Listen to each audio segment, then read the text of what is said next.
Alors, premier point d'arrêt, une agence immobilière ERA Immobilier, donc on est au carrefour des rigolos et on voit tout un tas d'annonces avec un prix au mètre carré qui est estimé tout autour d'ici, autour de 5 500 € le mètre carré.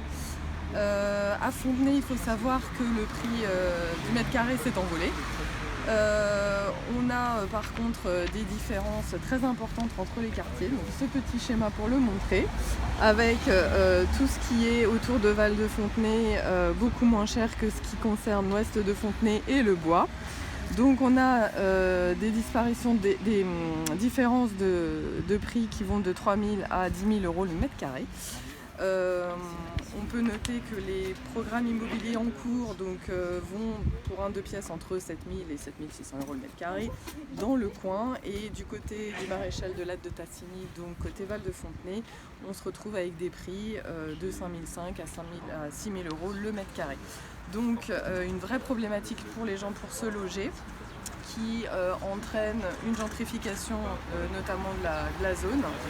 Et on avait fait un rapide petit calcul pour montrer qu'avec un taux d'endettement à 30%, il faut, pour pouvoir emprunter et se payer un 3 pièces dans la zone, il faut pouvoir payer donc des mensualités de 1 300 €. Et donc quand on a un salaire médian de l'ordre de 1 800 € par mois, c'est impossible de contracter un prêt.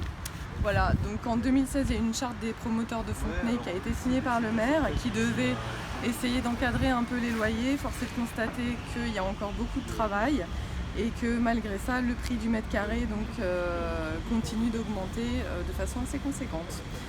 On rappelle qu'au niveau des leviers d'action, le PLU révisé en 2015-2016 fait l'objet d'un transfert de compétences au Grand Paris.